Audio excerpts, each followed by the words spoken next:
But as Joe Biden said, they're moving forward apace anyway. And I had several opponents who never conceded to me, but I was so sworn in when I went to state. We'll just keep on going. All right, Barbara Comstock, attorney, former two-term Republican congresswoman from Virginia. And a lot more of KNX in depth. Go ahead. We'll get you traffic. Get bottled water flowing out of every faucet in your home with Light Source Water's whole house water filtration system. Go to lightsourcewater.com for details. That's lightsourcewater.com. We're a Pacific career base, and we'd like to explain what's different about us. Honestly, all you trouble here, because most things stay the same. Sure, we can do work like innovative, collaborative, personalized, and insecure, blah, blah, blah. But sometimes that's just human nature. That's us. Pacific Career Bank. Our business needs opportunity. Visit EPBI.com and that's our CIT. Fix your traffic report now. To Tom Tran. Got a couple of problems with 101. New slow. Tampa, businesses that just have to Mecca. Wait on PHP to give us the details of what's causing that problem. We'll check in with Brian Douglas and take a look at the Hollywood portion of 101. We've got flowing as well downtown. This is going to be our northbound side of the 101. Right before you get to the 411, that's your 110. We have something that's blocking lanes. You might be in the spot here. So you backed up all the way to the riverbank.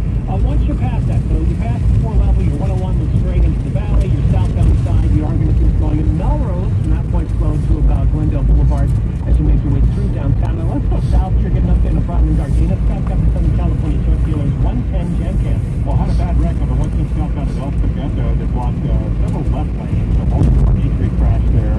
But it does look like everything's been cleared from what's up there. Some of these cars are taking on the freeway. Back up still to Cynthia Boulevard, but definitely getting a lot better. By the way, that's East 105, pretty sluggish off the 110 heading out to about Long Beach Boulevard. Your next report, 125. More reports more off the Tom Tran at video and audio center.com. Traffic Center, KNX 1070 News Radio. We are back on KNX in depth. Mike Simpson and Charles Feldman. So, the Attorney General of the United States has given the okay go-ahead for the Department of Justice to look into allegations of voter irregularities, voter fraud, even though no one, to my knowledge yet, has really produced any evidence for either. Brett Tolman served as the U.S. Attorney for Utah during the George W. Bush administration. Welcome back to the program, Brett. Great to be back with you. So, a little bit odd, is it not? Well, let's strike that question. Really odd, isn't it? You know, it's not that odd, and I don't think people should be too concerned. And this is why I say that. Since, going back maybe a decade or so, there's been over 1,000 election fraud cases that have been brought. Not very many of those ever swing an election one way or the other, but they are, allegations that the Department of Justice looks into. And this is not something that I think, until you start to see fraud that's at a scale that's going to flip votes in the swing states, I think everybody needs to just sort of relax and know that this is normal for the Department of Justice to be looking into these things. So does it just seem more ominous than it's going to end up being?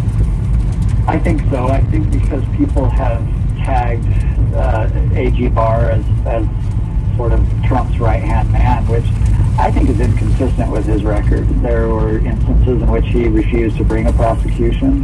There are instances in which I think he's tried to exercise some independence. But this is something where there are affidavits now that do suggest that there were first-hand eyewitness accounts of some potential fraud. They should look into that. If I'm a Biden supporter, I want them to look into it because I want to know that those arguments are put to rest and I can go forward in my administration without having to worry about what was or wasn't looked into. I think this could be a very good thing for the country. Well, but to be fair, Brett, I mean, any election where you have combined, 140 million plus voters, you're probably going to find isolated incidents of irregularities, perhaps even attempts at fraud. That isn't tantamount, though, to anything on the scale that would be necessary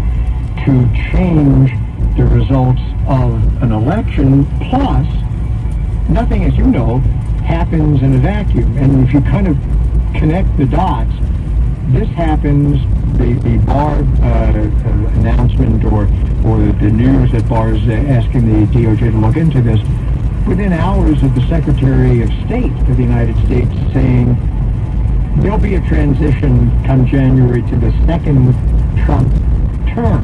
When you put all of that together, it doesn't sound like business as usual. Well, here's how I look at it. I break it down a little bit differently. Setting aside the Secretary of State's statements, let's look at A.G. Barr and what he's being asked to do. You hit the nail on the head. I agree with you that he has to follow credible leads, he has to investigate them, but they have to still rise to a level that they're going to flip certain things. Now,